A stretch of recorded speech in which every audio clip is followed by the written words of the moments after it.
you say? Go. What did I say? Welcome to the Pritchard Show. Like and subscribe.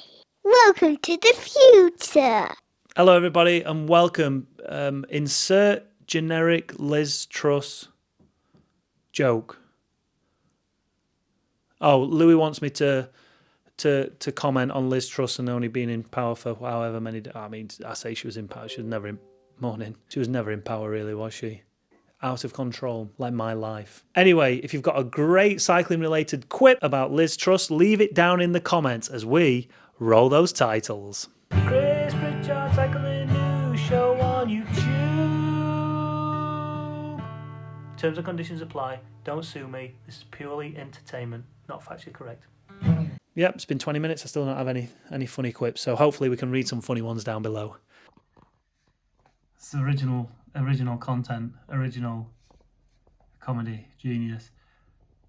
Hey, Pritch, was it Liz Truss that did your camera work? Hey? I mean, you'll see why I make that quip.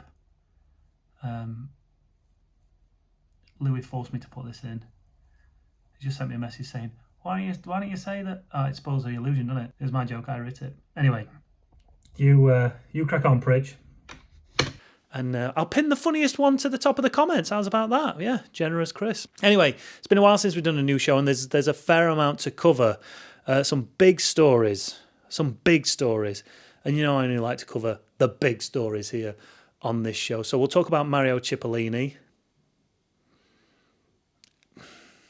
The kind of guy that'll get out of jail and people will still hail him as a hero.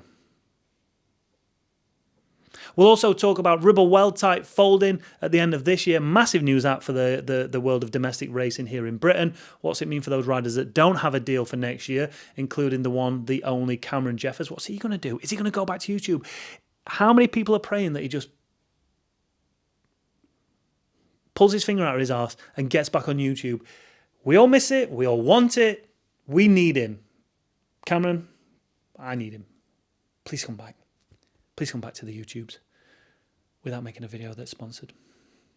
All right? But what does that mean for the rest of the riders that don't have a team? What's it mean for the whole domestic scene here in Britain? Because if you thought it was on its arse 2 or 3 years ago, we'll get into that shortly. First up, let's talk about this story that came out, was it 2 weeks ago now? You might have heard about it. British Cycling announced a new partner for the next 8 years. That's right, in Shell. We can today announce Shell UK Limited as a new official partner for the next 8 years in a commitment to sharing world-class innovation, accelerating our path to net zero and helping more and wider groups of people to ride. And that announcement there caused a flurry of tweets, as you'd expect. Everyone loves to get on Twitter. The majority of people slating it, all the people completely slating it. I'm going to take a slightly different view on it, just a slightly different view, and I could be wrong, but I'm just going to put it out there. Let's play devil's advocate for a minute, right? We all know what Shell does. We all know that they oftentimes pump gas, oil, all sorts of shit into the sea. It's not great for the environment. They burn petrol, they create petrol, they burn fossil fuels. It's not great for the environment. We all know this. Cycling is probably the best thing for the environment when you compare it to travel on a bus, an aeroplane, a car, a truck, a lot, whatever, right? It's green, it's clean, it's mean to be seen. But name a product in this world that you can make without some sort of oil in it that hasn't come from a company like this, right? That's just one thing, right? We all ride carbon bikes. Carbon don't make itself. We don't grow carbon. Again, it's difficult because morally, they shouldn't be making millions and millions and millions of pounds.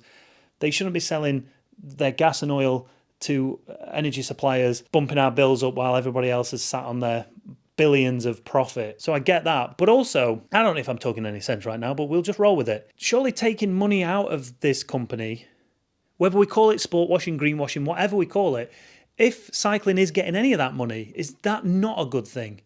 That cycling infrastructure could be built, cycling lanes. I mean, what are they made out of? So I don't know how hypocritical you can be, because you have to be hypocritical to a certain degree, because this company is shit in a lot of ways, but also providing stuff that we need for infrastructure, that we need for life. I want to get your thoughts on it. Am I talking out my butt? I'm not supporting Shell. I think it's what they do, but we also need those kind of fuels because of the way we've developed our living standards, our world. And until we can move away from that, then we kind of need them. And if they bring money into British cycling for infrastructure, to get more people on bikes, to innovate for the track team and the road team, and allow youngsters to come through and be the great stars that they're capable of being, is that not a good thing? Look at Belgium. Belgium is sponsored by Esso. Anyone kicked up a fuss in Belgium about that? We all sit there and we all support Remco Evenepoel riding his bike to the World Championships with a little Esso logo, but nobody even saw it. And granted, you could say that this whole thing was very badly timed at the minute in the UK. We've got an energy crisis, we've got a cost of living crisis, and a company come out like them and say, we've got billions of pounds, we're going to chuck it all over. Let's do some sport washing with it. I don't know. Let me get your thoughts. Tell me what you think. Did you cancel your British Cycling membership? Are you going to? I mean, the only reason I'd have one anyway would be to race. And without a race license, if you wanted to race, you can't race. So a lot of people who are racing kind of stuck. They have to stay with it. But how many people actually cancelled their membership? Because we read a lot of tweets saying that they had. But did they really? Or was it just a bit of like, I feel the need to say something about this, so I'm going to say I'm going to cancel my membership. But really didn't. And how many people are still drive the cars? If you hate Shell that much, it's like being a vegan, right? You don't have a leather handbag, you don't have leather shoes. Like, veganism is very extreme when you think about it. It's not just a matter of not eating meat, it's getting rid of all animal-related products in the world.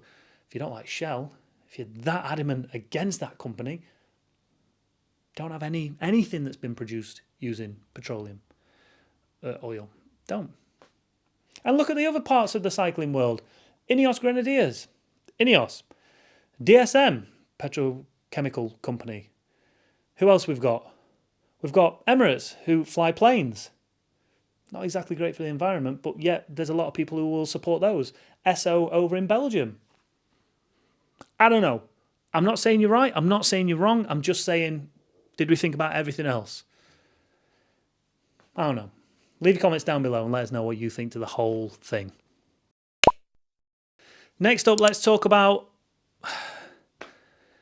again, this guy. He'll come out of jail and he'll still be regaled as a hero, but he's nothing more than an absolute bellend. He's an absolute bellend, a steroid-taking bellend. That's it.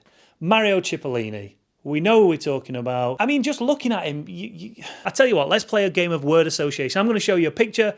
Leave one word comment down below. Are you ready? 3, 2, 1, boom. The first word I thought, prick.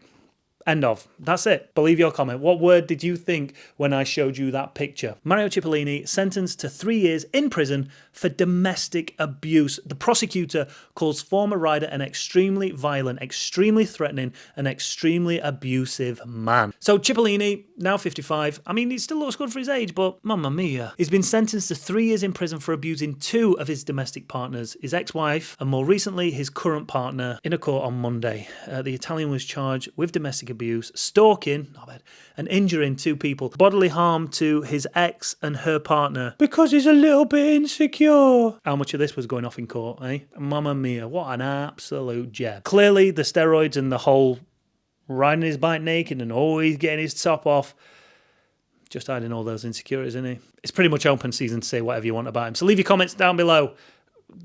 Great sprinter, no doubt about it. A great character within the sport, but troubled if you're going to go and do stuff like that.